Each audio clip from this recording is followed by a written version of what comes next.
simplemente para, disculpen, darle un contexto. Hechos 10, 23, parte 2, dice: al día siguiente se levantó y fue con ellos, y algunos de los hermanos de Jope lo acompañaron. Al otro día entró en Cesarea, Cornelio los estaba esperando, y había reunido a sus parientes y amigos íntimos. Cuando Pedro iba a entrar, Cornelio salió a recibirlo y postrándose a sus pies lo adoró. Pero Pedro lo levantó diciendo: ponte en pie, yo también soy hombre. Conversando con él, entró y halló mucha gente reunida.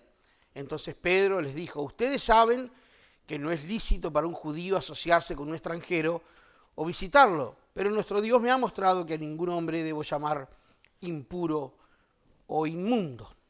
Vamos hasta por acá. Pedro entró en la casa de Cornelio y no deja de asombrarse que este militar de alto rango deje a un lado su investidura militar y su autoridad civil y salga a recibirlo.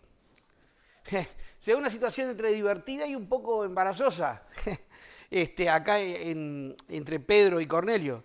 Cuando yo era un joven creyente, fui a un retiro de varones y habían invitado a un pastor yanqui que venía, y el hombre no hablaba ni una palabra de castellano, entonces había un traductor y demás, ¿no? Y la primera predicación resultó tan conmovedora, tan impresionante, que yo, que era más arrebatado que ahora, me fui para el frente después que terminó, lo abracé y le di un beso. El tipo hizo un respingo para atrás y me miró con una cara de espanto. Y claro, y en el momento se dio cuenta que yo no estaba haciendo nada malo, estaba respondiendo culturalmente a lo que había recibido. Entonces, bueno, yo le dije en un inglés más o menos que estaba muy impactado, que me había llegado al corazón, y él me decía: ay, claro, estoy contento, y después cada vez que me veía, me hacía con la manito y decía: Pedro, cosa que no fuera a darle otro besito. Y eso es lo que está pasando acá. Cornelio sale y su contexto cultural lo obliga a inclinarse ante un hombre que considera de mayor estatura que él. Es su contexto cultural, él no sabe otra cosa, muestra el respeto como sabe mostrarlo. Y Pedro no es que no se dé cuenta, Pedro se da cuenta que no lo está adorando a él, pero su contexto cultural le impide recibir eso que parece algo idolátrico. Entonces se da algo entre cómico y incómodo. El otro trata de honrarlo y dice: ay, Dios mío, ¿qué está haciendo este? Tal cual como debe haber pensado el norteamericano. No sé si después Pedro lo veía Cornelio en otras oportunidades, decía: Cornelio de lejos, ¿no? Pero es así.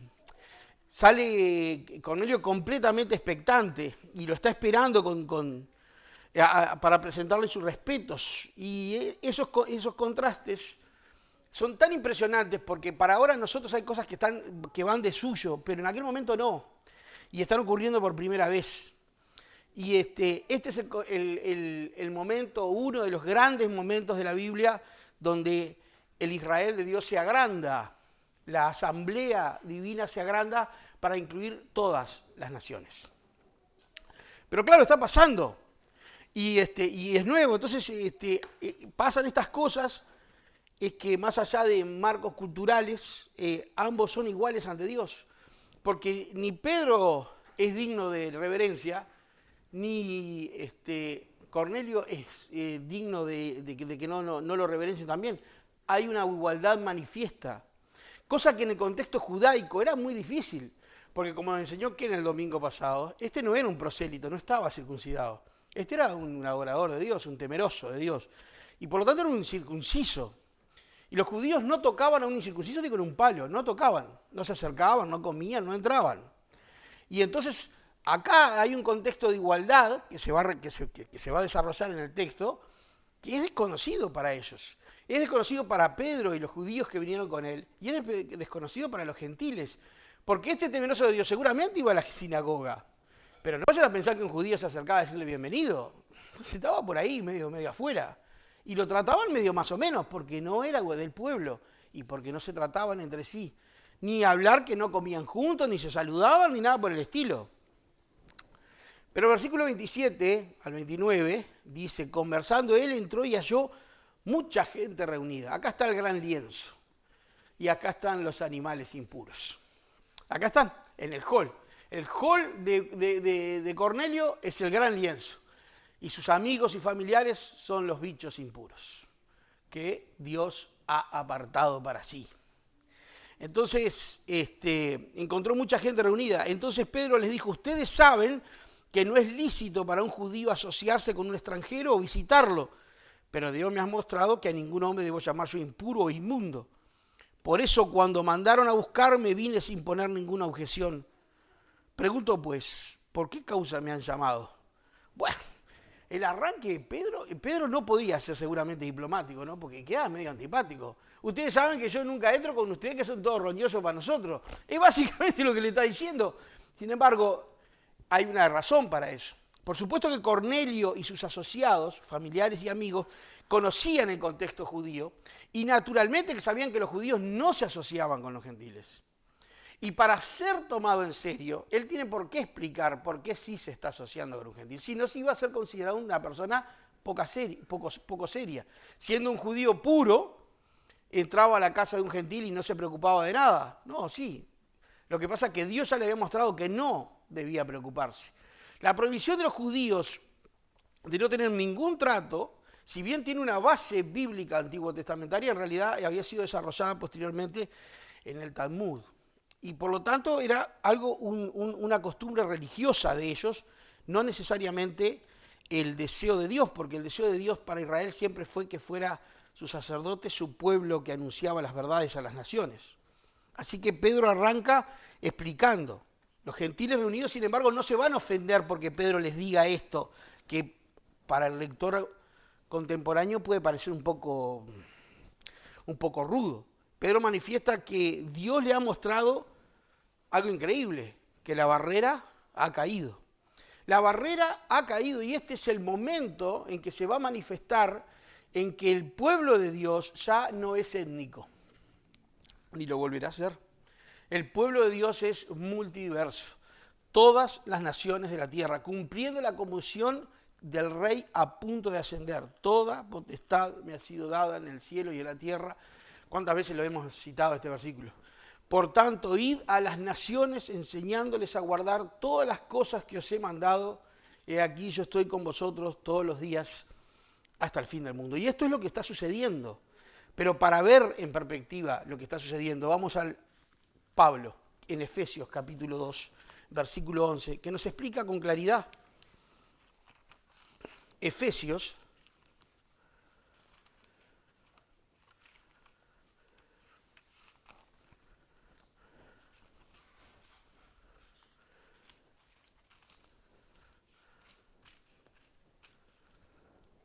versículo 11, que dice, por tanto recuerden que en otro tiempo ustedes, o sea nosotros, los gentiles en la carne, que son llamados incircuncisión por la tal llamada circuncisión, hecha en la carne por manos humanas, recuerden que en ese tiempo ustedes estaban separados de Cristo, excluidos de la ciudadanía de Israel, extraños a los pactos de la promesa, sin tener esperanza y sin Dios en el mundo. Eso es lo que estaba pasando. ¿Cuál era la barrera física de separación entre los gentiles y los judíos concretamente? La circuncisión. La circuncisión te volvía hijo del pacto o te excluía del pacto. Y estos que están acá son incircuncisos.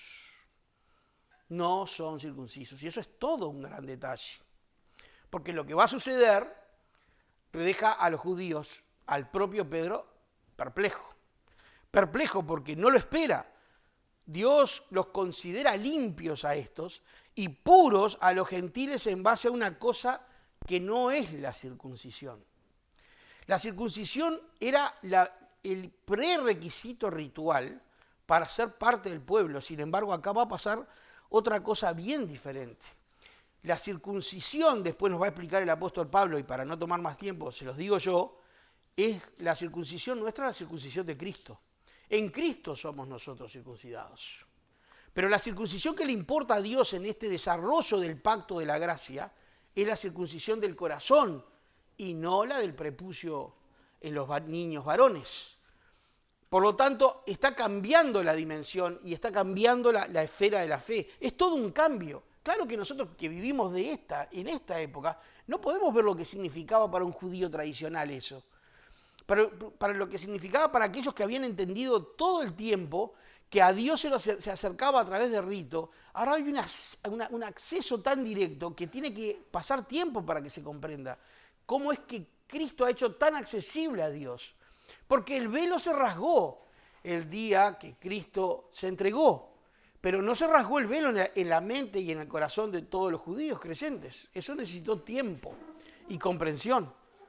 Dios admite ahora en el pacto, sin circuncidar la carne, sino circuncidando el corazón.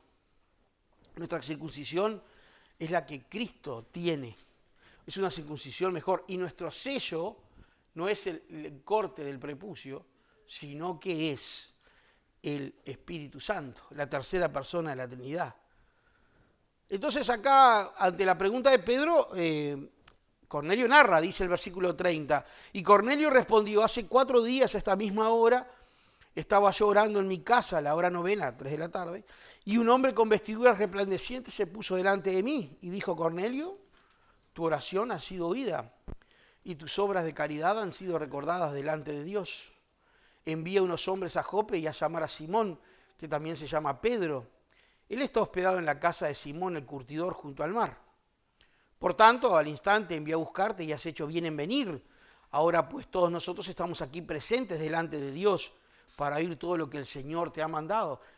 Cornelio considera a Pedro la voz de Dios. Considera que no tiene ninguna duda al respecto y está deseoso de proceder.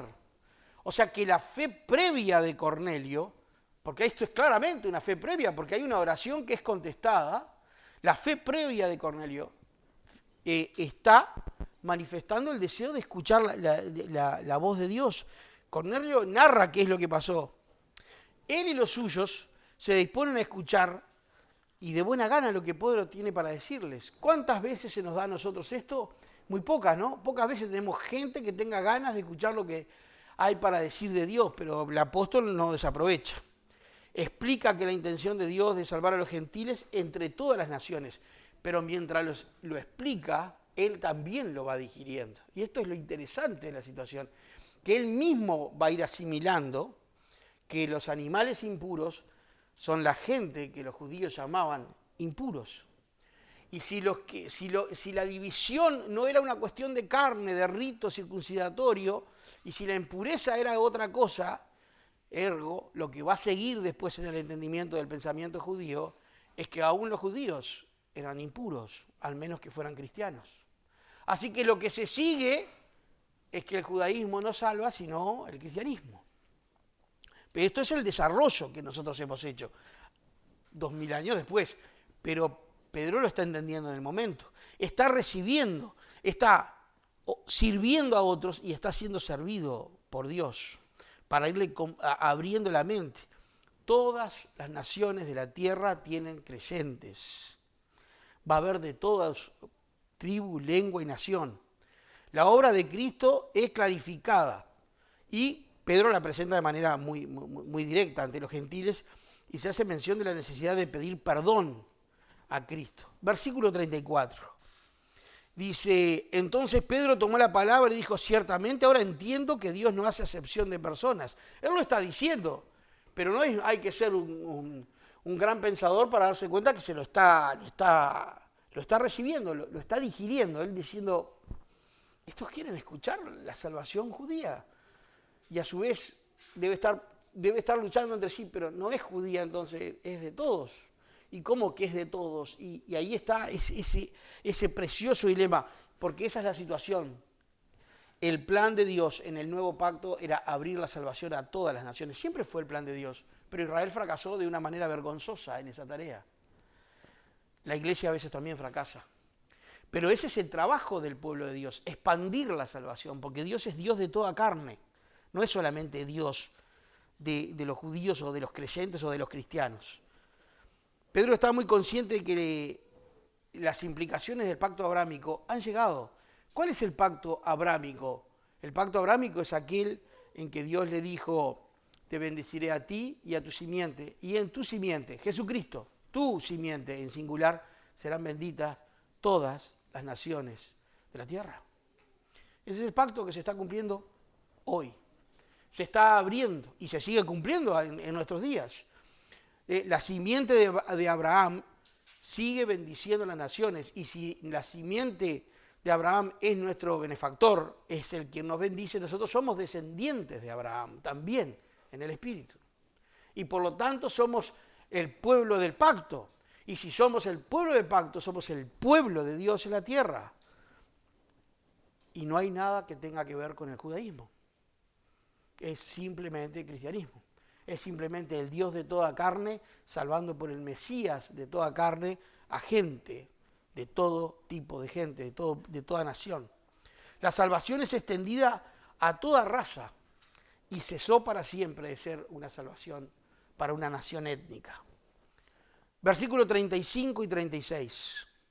El mensaje que él envió al pueblo de Israel predicando paz por medio de Jesucristo, que es el Señor de todos. Ustedes saben lo que ocurrió en toda Judea. Él no informa, da por asumido que estos gentiles conocen el asunto. Comenzando desde Galilea, después del bautismo que Juan predicó, no informa a quién es Juan el Bautista. Él asume que ellos lo conocen, y de hecho el contexto muestra que ellos sabían todos estos asuntos. Como Dios ungió a Jesús de Nazaret con el Espíritu Santo y con poder, el cual anduvo haciendo bien y sanando a todos los oprimidos por el diablo, porque Dios estaba con él. Dios estaba con él y anduvo sanando y haciendo bienes. La paz que Cristo proclamó no es la ausencia de conflicto en el mundo, sino la paz con Dios. La paz de la criatura con el Creador. La paz que sobrepasa todo entendimiento. Es la paz que puede hacer un ser justo con seres injustos. Un ser santo con seres pecaminosos. Un ser recto con seres torcidos. Que sin embargo, en base a una justicia que es colocada sobre nosotros, imputada, puesta a nuestra cuenta, Él nos salva. Porque Cristo no solo nos salvó de nuestros pecados, sino que nos salvó de nuestra injusticia. Nosotros pecamos porque somos injustos, y somos injustos porque pecamos. Es una rueda sin fin y no tiene salida para el hombre. Pero Cristo fue todo justo e intervino en nuestra rueda.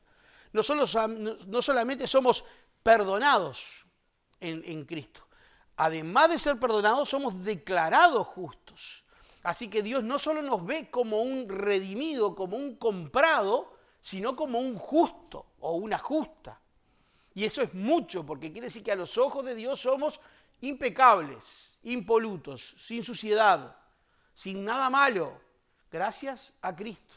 No solo dice, esta es mi oveja, yo la compré, yo pagué por ella, yo morí por ella, sino que dice, este es un justo, un santo, como nos llama la Biblia, un santo.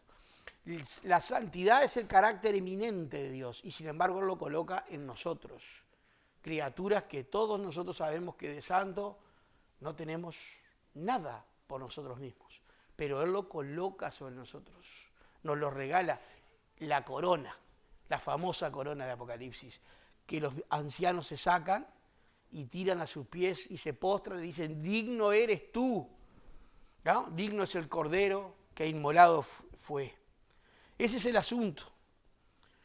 Ahora se pone un poquito más espeso en el 37. Dice, ustedes saben lo que ocurrió en toda Judea, comenzando desde Galilea, después del bautismo que Juan predicó, como Dios ungió a Jesús de Nazaret con el Espíritu Santo y con poder, y él anduvo haciendo bien y sanando a todos los oprimidos por el diablo, porque Dios estaba con él. Nosotros somos testigos de todas las cosas que él hizo en la tierra de los judíos y en Jerusalén, y también le dieron muerte colgándolo en la cruz. Pedro sí es un hombre con tacto. ¿Quiénes materialmente mataron a Jesús? Los soldados romanos. ¿A quién le está predicando y en la casa de quién él está? De un soldado romano. Pero Pedro no erra el bizcochazo y dice, nosotros somos testigos de todas las cosas que hizo en la tierra de los judíos y en Jerusalén.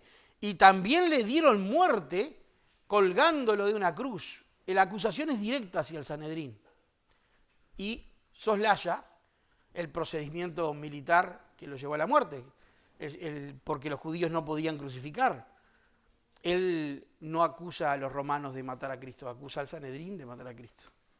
Y ellos son culpables hasta hoy de eso. Porque la sangre de Cristo está sobre sus cabezas, como ellos mismos pidieron aquel día cuando dijo, crucifícale.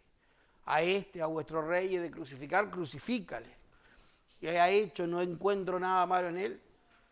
Y él dijo al final, Poncio Pilatos, allá ustedes, su sangre, yo soy inocente de la sangre de este justo, no es inocente, pero así lo manifestó, y los judíos, para enorme locura, dijeron, su sangre sea sobre nuestras cabezas. Bueno, sí, sobre sus cabezas estará eternamente.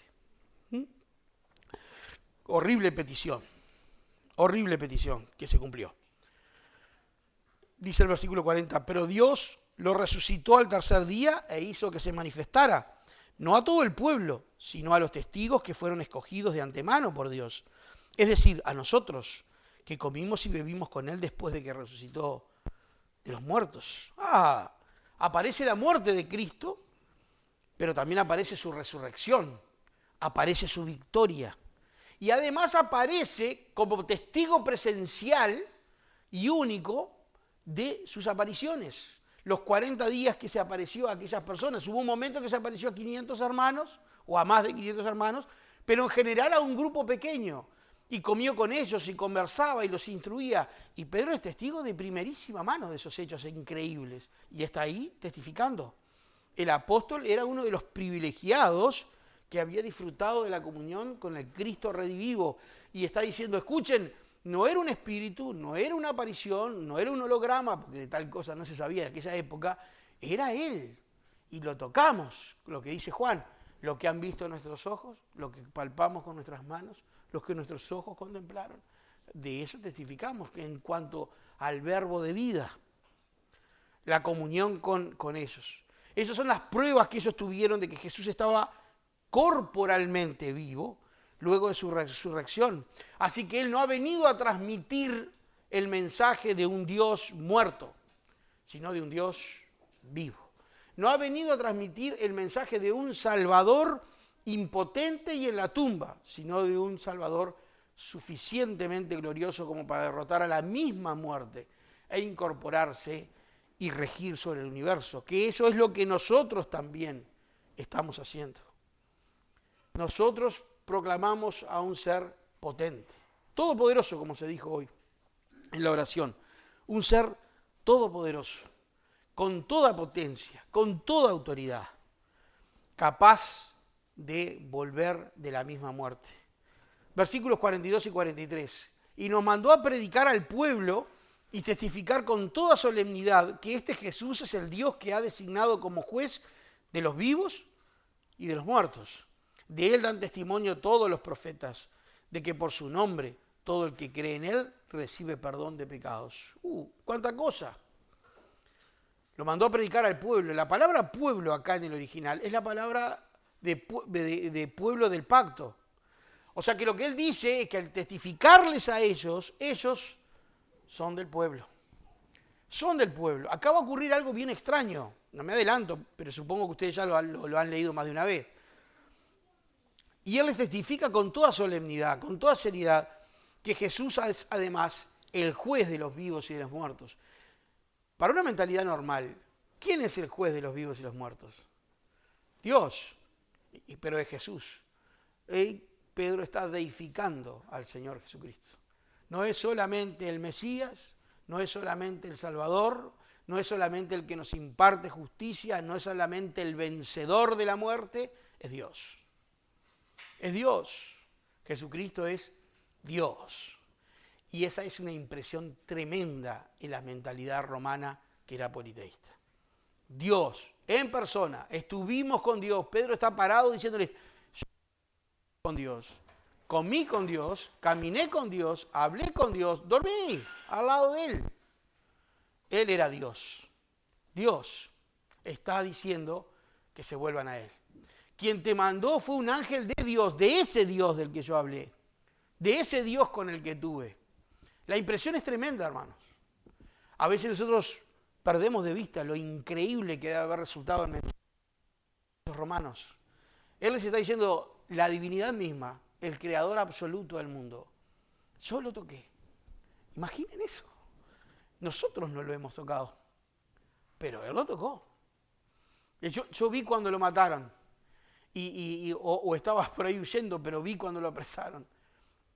Y vi cuando resucitó, y lo vi vivo y se comió un pescado. Es más, desayunó con nosotros en el mar y me restituyó a mi trabajo. ¡Qué poder! Y la mente de esos paganos, totalmente sumidos en tinieblas, sin ningún conocimiento del cristianismo previo ni del judaísmo, absolutamente vendidos a la más absoluta idolatría. Este les está diciendo, yo estuve con el único y verdadero Dios, con Dios. Y los gentiles quedan profundamente impresionados. Por eso va a suceder lo que va a suceder en un momento. Las mentes, los corazones, las almas estaban siendo selladas con un sello de fuego ante estas palabras poderosas. Entonces, ¿qué pasa ante esa impresión? Yo trato de ubicarme en una mentalidad romana de la época y trato de pensar que soy un tipo que está influenciado por el concepto de un solo Dios, de un monoteísmo más o menos claro como tenían los judíos, y estoy influenciado por eso, y viene que un amigo me invitó porque me dijo que vio un ángel, y yo confío en el amigo, y estoy sentado ahí, y el tipo me dice, yo estuve con ese Dios, yo estuve con él, lo toqué, está vivo, él reina. ¿Y qué pasó? Versículo 44. Mientras Pedro aún hablaba estas palabras, el Espíritu Santo cayó sobre todos los que escuchaban el mensaje. Crecieron.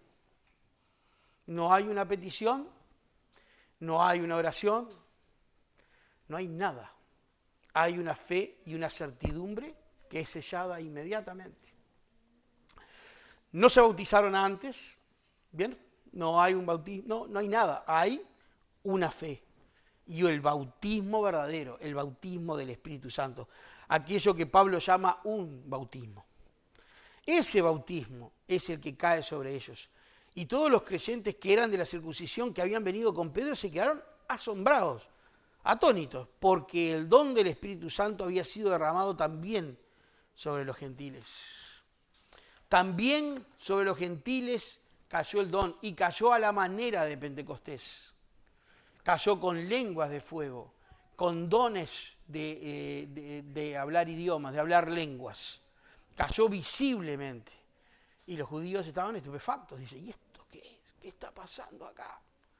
Estos que son los animales inmundos del lienzo. Pero no llames tú inmundo aquello que Dios ha santificado. Es tremendo, es increíble, es hermoso, es poético, merece una película. Es una cosa increíble.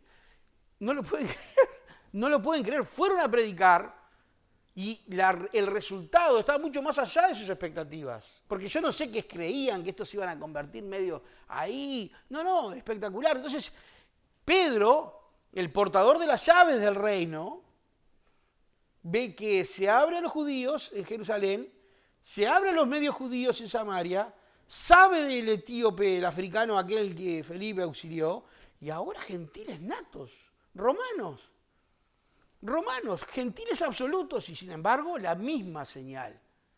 Dios ha abierto la puerta del reino. Y ahora los judíos no tienen otra que admitir que definitivamente el reino se ha abierto a toda nación, a toda lengua, a toda tribu. Dios ha establecido un día en que ese rey vuelva. Pero ahora este es el día en que ese rey es notificado abiertamente como rey de toda carne. Dice el versículo 42 donde leímos, dice, en alguna parte dice, que, en el 43, de él dan testimonio todos los profetas. Porque también tenemos que ver, ¿realmente los judíos era tan nuevo? ¿Realmente no tenían ninguna preparación como para saber que esto iba a pasar? ¿No tenían ninguna noticia de que esto sucedería? Bueno, en realidad sí tenían. Lo que pasa es que los judíos habían tapado la Biblia con libros religiosos, con el Talmud, con la Mishnah. Y entonces habían transformado la religión, se habían transformado en una religión, lo que era una verdadera relación. La verdadera religión la habían transformado en algo meramente formal. Pero si nosotros revisamos solo algunos versículos de los dos más grandes profetas, junto con Ezequiel, vamos a ver que todos los profetas testificaron de Cristo y que todos los profetas apuntaban a este día. Sin embargo, aquí vemos a estos judíos piadosos y convertidos asombrarse cuando sucede. Me pregunto, si Cristo viniera hoy, yo también miraría el cielo diciendo, pero está viniendo, como diciendo, no lo puedo creer. Pero ¿no se supone que es lo que más debo creer? Bueno, esto sucede con estos acá. Estos debieron decir, se cumplió, se abrió, vino el Mesías, las naciones vienen a la fe, pero están estupefactos. Ahora, veamos Isaías 33. Solo algunos pocos versículos. Podríamos pasarnos la tarde leyendo versículos del Antiguo Testamento que apuntan a Cristo. Y que apuntan de manera clara, ¿no?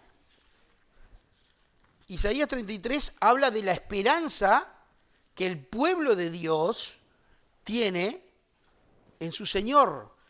Y dice el último versículo, 33, 24, ningún habitante dirá estoy enfermo, el pueblo que allí habita le será perdonada su iniquidad.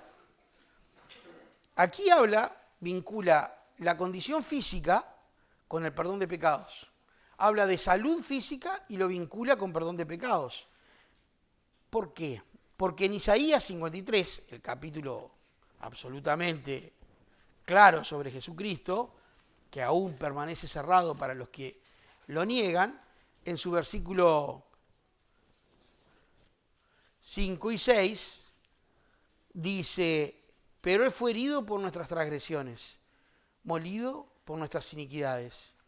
El castigo por nuestra paz cayó sobre Él, por sus heridas hemos sido sanados. Sanados también puede traducirse salvados, pero acá dice sanados porque es la implicación directa. De lo que está hablando es de la restauración y de la glorificación, de la restauración del cuerpo. Pero ¿por qué nos importa en el contexto este? Dice el versículo 6, todos nosotros nos descarriamos como ovejas. Todos nosotros. Cada uno se apartó por su camino, pero el Señor hizo que cayera sobre él la iniquidad de todos nosotros. Versículo 10 de este mismo capítulo. Pero quiso el Señor quebrantarlo, sometiéndolo a padecimiento. Cuando Él se entregue a sí mismo como ofrenda de expiación, verá su descendencia, prolongará sus días y la mano del Señor prosperará. Y en su mano, y la voluntad del Señor en su mano prosperará. Lo leí mal, disculpen. Debido a la angustia de su alma, Él verá y quedará satisfecho. Por su conocimiento, el justo, mi siervo, justificará a muchos y cargará las iniquidades de ellos. Toda esta restauración, toda esta sanidad, toda esta glorificación de la raza humana, termina con este versículo, justificará a muchos. Si nosotros lo leemos así, pensamos que el mensaje es más o menos oscuro, pero el término muchos, en realidad allí implica a muchos de muchos lados. Hay una base amplia para considerar que este siervo del Señor en realidad era la salud y la salvación de muchas gentes en el mundo. Era la salvación y la esperanza no solo de Israel, sino de los gentiles. Pero los judíos están acá viendo el cumplimiento de la profecía increíblemente asombrados. Increíblemente asombrados. Cuando Jeremías habla del nuevo pacto que Dios hará con Israel, Jeremías capítulo 31, que es clásico, si uno hace una lectura mínimamente detenida, se da cuenta que está hablando del Nuevo Testamento, que está hablando del nuevo pacto. Sin embargo, llama a la totalidad del pueblo con el que se hará el pacto, Judá e Israel. Entonces, nos acordamos de que Sión, en realidad, en la Escritura, simboliza a todos los creyentes de todas las épocas y, por tanto, de todas las naciones. Entonces, en Jeremías 31, 34, dice, no tendrán que enseñar más cada uno a su prójimo y cada cual a su hermano, diciéndole, conoce al Señor, porque todos me conocerán, desde el más pequeño de ellos hasta el más grande, declara el Señor. pues perdonaré su maldad y no recordaré su pecado. El conocimiento de Dios viene completamente unido en este nuevo pacto que Él promete y que arranca en el versículo 27 de este capítulo, viene unido al perdón de pecados. Sin perdón de pecados no hay conocimiento real de Dios. Esa palabra conocimiento alude a intimidad.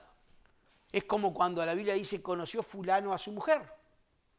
Es ese conocimiento, alude a intimidad. Por lo tanto, esto sí estaba anunciado.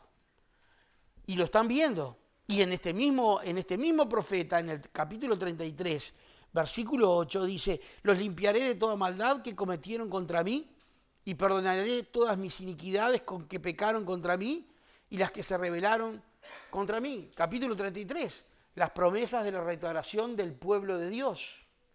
Entonces lo que los judíos tenían que colegir es que ese reverdecer de la vida humana en Cristo, esa nueva humanidad en Cristo, esa nueva relación en Cristo, no era solo un asunto judaico.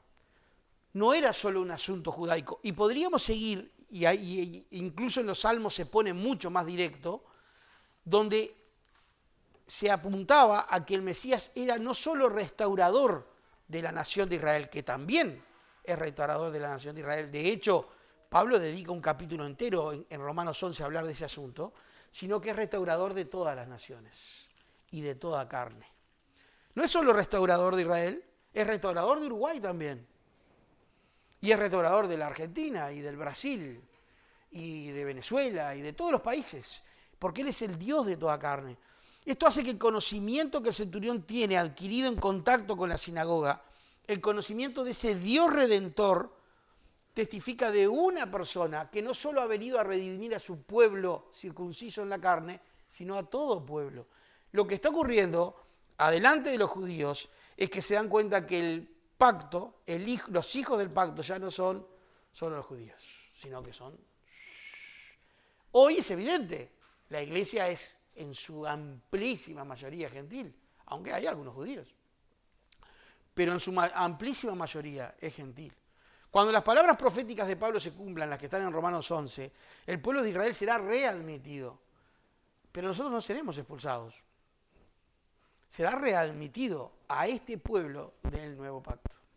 Israel en su mayoría, no todo, pero en su gran mayoría será salvo. ¿Cómo? Convirtiéndose a Cristo. Y entonces se conviertan en cristianos, que es lo que son los judíos que ahora son convertidos.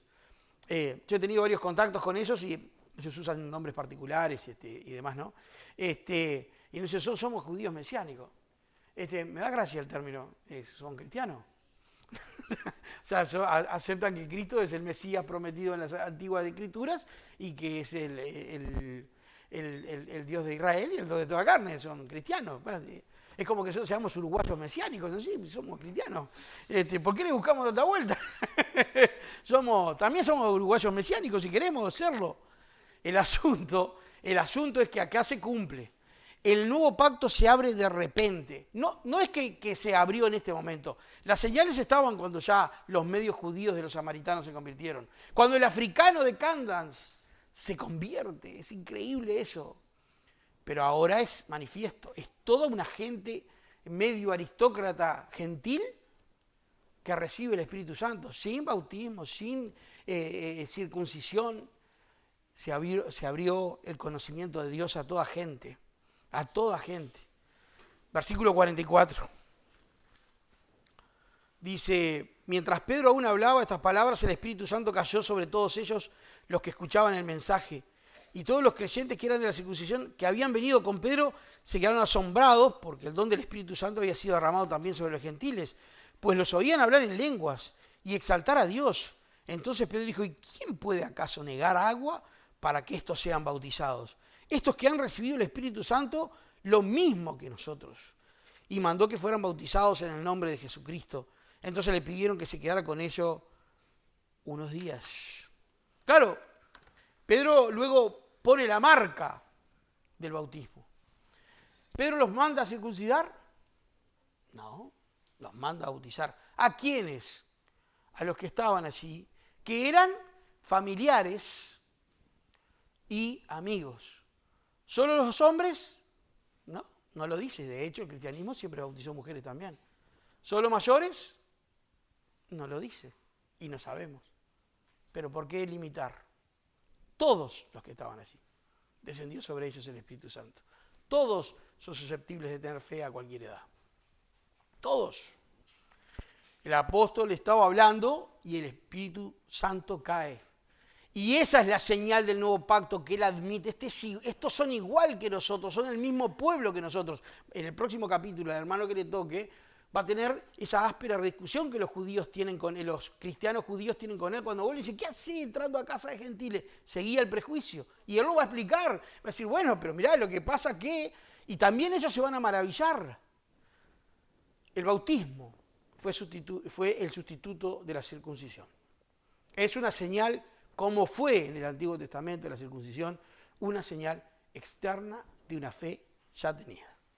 O sea, es la fe de una posesión. Es la señal del pacto. Es la señal del pacto. Entonces él, cuando ve a estos creyentes, los bautiza.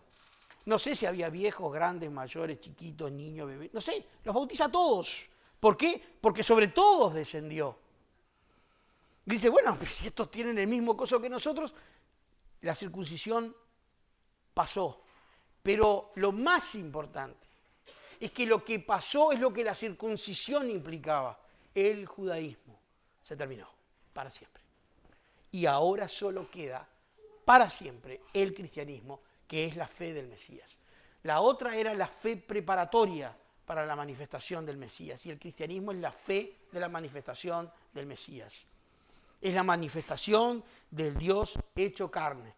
El cristianismo es la fe superior sobre todas las otras formas de acercarse a Dios. De hecho, sin Cristo no hay ninguna forma de acercarse a Dios.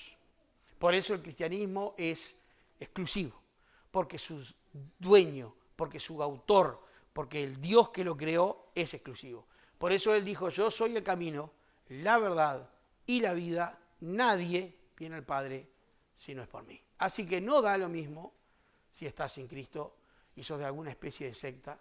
No da lo mismo si adorás a Dios en otra religión. No da lo mismo, porque estás rumbo al infierno. Porque la salvación solo está dentro de la frontera del cristianismo bíblico y nada más que en él. Pero el cristianismo bíblico es amplio y diverso. Es grande, conoce muchas denominaciones. Muchos ven y piensan que las denominaciones son una deficiencia del cristianismo. Yo creo que no, son formas de lenguaje. Muchos tienen una forma de entender el cristianismo y se manifiesta por acá, y otra por acá, y otra por acá. Es una especie de catch-all, lo agarra todo. Porque el mensaje es muy grande. Pero todos somos cristianos y todos somos salvos por gracia y todos venimos a la fe por Cristo. Pedro lo comprende de primera vez. Esta es la primera vez que el líder de los 12, mientras el teólogo del Nuevo Testamento, que es Pablo, estaba madurando, él dice, opa, estos también son del pueblo, bautícenlos. ¿No? Y ahí nosotros venimos bautizando creyentes del Nuevo Pacto. Bautícenlos, porque son igual que nosotros. La pared intermedia de separación ha sido quitada. El acceso a Dios ahora es a través de Cristo para todo ser que le invoque. Porque aquel que invoque el nombre del Señor será salvo. No importa de dónde sea, no importa quién sea, no importa la edad que tenga, no importa cuándo viva. Todo el que invoque el nombre del Señor será salvo. Y eso empezó a ocurrir este día. Glorioso, ¿no? Espectacular. Un capítulo increíble, este capítulo, en que Pedro, el líder, comprende que hay que dejar de pensar en chiquito y empezar a pensar en grande. Y nosotros, que somos los hijos de Abraham, que somos los hermanos de Pedro, también tenemos que pensar en grande. Dios no está limitado para alcanzar esa persona, ese amigo, ese familiar, ese vecino, ese compañero de trabajo. No está limitado. Él va a llegar, Él se va a manifestar.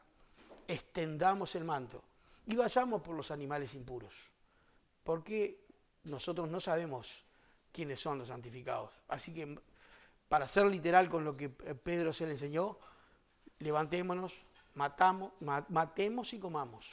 Porque hay muchos allí, que ahora son inmundos, pero que van a ser santos algún día. El Señor bendiga su palabra.